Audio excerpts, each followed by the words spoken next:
Good afternoon. My name is Carlos Nuñez. And I'm Esteban Zárate. We are going to talk about effective online instruction in TEFL from teachers' perspectives. Online instruction can be considered effective from different perspectives.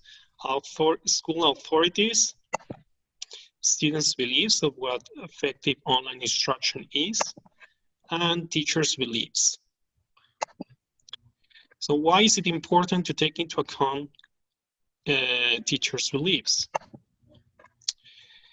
As Richards and Farrell state, teachers' beliefs affect directly the classroom practice. And of course, it affects the e-classroom practice.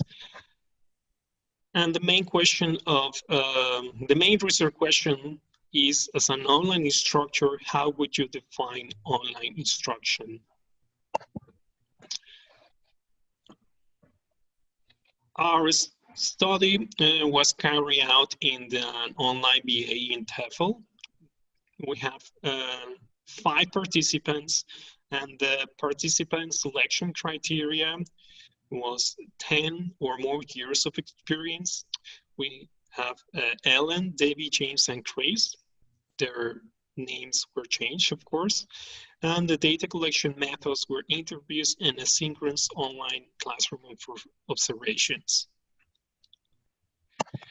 For the interview, in order to answer that main research questions, we adapt the Richardson, Lockhart, and Berlin teachers' belief systems or areas of beliefs, which consists of language learning, language teaching, personal background, instructional program, and its curriculum, language teaching as a profession, self-reflection on their own language learning experiences, and teachers' definitions of effective language instruction. So we adapt all these teachers' belief systems into an online teachers' belief system.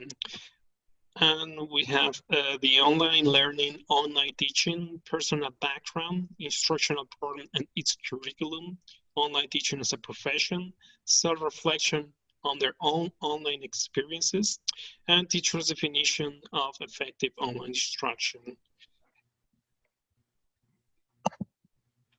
So my colleague Esteban is going to present findings.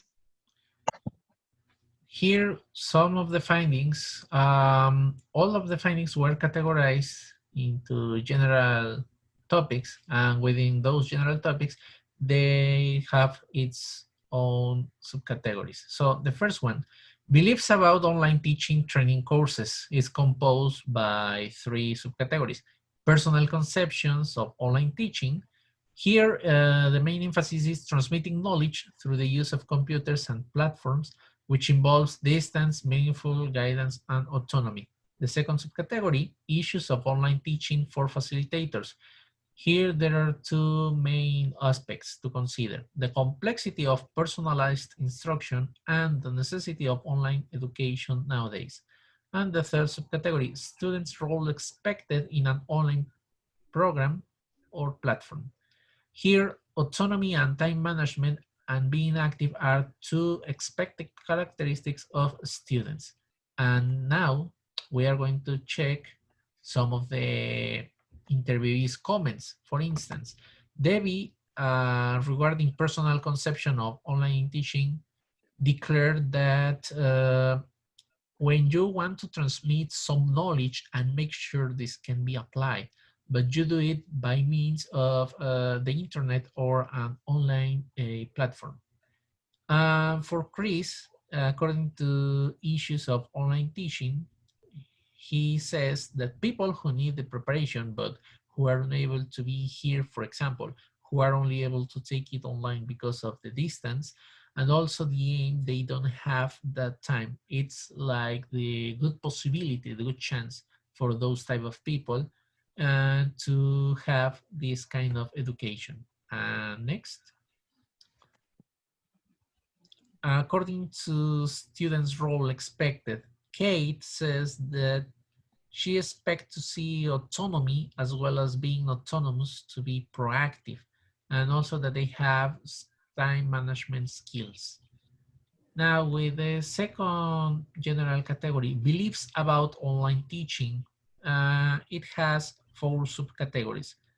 First, teachers' qualities in an online platform or environment. According to the interviewees, in general terms, they said that a good online teacher should be organized, that has to provide clear instruction, material, and feedback.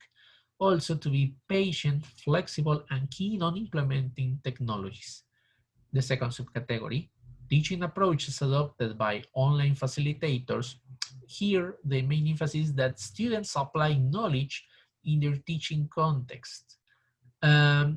Teachers' roles in an online platform or environment. The general conception is to be a guide, a facilitator, and provider. Finally, online students' attitudes and characteristics. Facilitators expect that those online students have organization and time management skills, and also to know how to solve problems and be committed with their studies. Those claims are reinforced by some of these quotations. Next. For instance, Debbie, according to teachers' qualities, she says that online teacher is one that is committed to interacting with students in any way. I think it's providing feedback, right? Like engaging with what students are doing, engaging yourself with the process. And regarding teaching approaches, for Chris, he says that they can work on what they have and they can try to learn you considering their background knowledge, and also to reflect on what they had done and how they could change according to their own situation. Next. The third general category, beliefs about instructional program and its curriculum. It is composed by 4 subcategories. Relevant elements in an online teaching program, content planning for online teaching, meeting students' needs in terms of a teacher training program, and proposed changes to the online BA in TEFL. Regarding the first subcategory is that the program should be well structured and teachers should be committed towards students' needs. The second, content planning that is based on the syllabus and also shows flexibility and up-to-date content so that it's meaningful for students. The third one, meeting student needs, to reflect on former students' performance so that we may the adaptations or modifications to the current situations of the program. And the fourth one, proposed changes. They are devoted towards the improvements to the platform and keeping the syllabi up to date. Here we may see, for instance, Ellen's claims regarding relevant elements in an online teaching program, that it's appropriately structured, it needs to be flexible. An online program, often the people who are studying, if they are doing it because they have time restraints, you know, they are busy people, no? In that term, should be well structured. According to content, James says that taking into account that this is an online program, it should be in terms of technology. The use of technology, we have to do whatever we can to motivate our students to develop their technological and digital skills. Next. According to the improvements of the platform, well, get up to date in terms of the design of the courses. The presentation of the courses, it's very important because it has a real impact on students. Ellen says that she thinks also we are not taking advantage of all the different applications, more dynamic and slightly more interactive so that students can see that it's a rewarding learning experience. Next. Beliefs about online teaching as a profession. It has 2 subcategories. The first, necessary changes for the online teaching profession. Here, a different perception of online teaching and pedagogical training courses should be focused. In the second one, regarding experiences of online teaching, here the most outstanding point is that facilitators see their students turn into professionals and knowing how they are doing well in a different way. Also, we've got some comments. For instance, Ellen, according to necessary changes for the online teaching, the profession we need more training without a doubt, but specialized training. We need to know about the pedagogy, about the actual teaching in online context. That is the main emphasis. Pedagogy in online context is what is needed. For James, something regarding is that when students say, thank you teacher, thank you so much for your feedback, it has been very meaningful for me to improve my classes, to improving the classroom. That is something that we may say, yes, we did it as a online instructor. Next, my colleague is going to continue. Thank you, Esteban. Well, teacher self-reflection on their own online learning experiences. In this section, we have two main categories: positive and negative experiences in online learning, and influence of online learning experiences in online instruction. In regards to positive and negative experiences, they mention time management skills and expressing yourself, which is in online settings, they can express yourself better than in face-to-face settings, maybe because they are less shy, they say that. And also, well, a negative experience is no feedback provided and facilitators' lack of presence. It is believed that in online instruction is just like having all the content on the platform and then you don't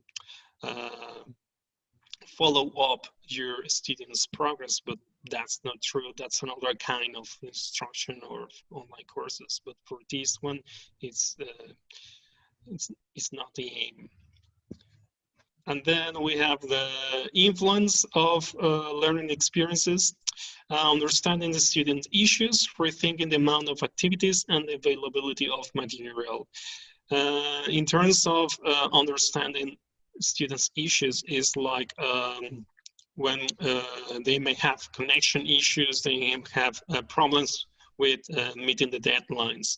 When you rethink the amount of activities, it's not that it is also a false belief that in online settings we can send a lot of homework, a lot of articles to read, and then we don't take into account the time that activity, and also we don't take into account that we need to provide feedback to all those activities, and we won't be able to provide feedback. And the availability of materials, that all the links are successfully uploaded. Here we have some answers for our participants. It was something positive is that you can actually manage your own time, your own pace, of course, within the time limit. That's one of the positive experience in online learning. We have the facilitator. A negative one was the facilitator wasn't there a lot. He didn't always read everything. It really didn't understand everything what we were saying to each other. Kate was talking about a forum, and sometimes the facilitator didn't read the students' participations, and he didn't know what was going on the course. No? Regarding the influence of online learning experiences, we have it definitely makes it easier for me to put myself in the shoes of some of the students and had personal issues at that time, and I had internet connection problems. So it's Ellen says that the importance of put myself in the shoes of some of my students. But finally, we have teachers' definitions of effective online language instruction. We have that effective online instruction consists of feedback and mentoring as the main elements of effective online instruction. We have taken into account time and structure of the syllabus or the program in general, and the students apply what they are learning in the teaching situations. If we have these three elements in our online instruction, that means that it's effective. And the evaluation of online programs is another category that we found in this definition, is that in regards to teachers evaluation and course evaluation, and they make a difference of this. Online criteria, feedback evaluation, and interface evaluation. That means, so we can say here that feedback and mentoring being very punctual. With those, I think they are the most important aspect for effective online teaching. People would proceed with instruction are actually learning. They are getting what was to be done when you can follow right all these steps for creating material and delivering material online. And here we have in terms of evaluation, we have like two main elements. I do think it is important, the punctuality of our feedback. For example, we do it within an acceptable time frame. The way in which the courses are organized or the level is not so much about evaluating the teachers. It's different from evaluating face-to-face program, because the platform sometimes is not deal with the teachers. And then if their facilitator has been there for their question and has been in contact at least once a week with you regarding the materials. Again, that has to do with the teacher's evaluation. If the facilitator do the follow-up, then it will be effective. And finally, we have the conclusions. Some of the conclusions that this study arrived are the following. First, regarding online teaching courses, this is a good opportunity for students for developing autonomy, time management skills, and being transmitted knowledge in a meaningful way. Second, online teaching. Regarding that, facilitators' teaching approaches adopted promote among students to be engaged and self-disciplined with their learning process. Third, instructional program. The facilitator's characteristics meet the BA program's objective despite of technological constraints, as we saw previously. Fourth, online teaching as a profession. Students and facilitator learning improvement is possible due to facilitators' commitment with their online pedagogy capacitation. And finally, we have facilitators' online learning experiences. As we said, that if the facilitator has this previous experience of positive and negative online experiences, then this will allow them to understand their students' issues if they have internet connection and if they have, problems with meeting the deadline. And finally, effective online instruction that allows students to apply what is learned in a real teaching situation should be evaluated according to online criteria, not to face-to-face criteria. Will change. It changed a lot now. And for further research, we have students' beliefs about effective online instruction, authorities' beliefs about effective online instruction, and finally, more specific research will be effective online language instruction. And thank you very much for your attention.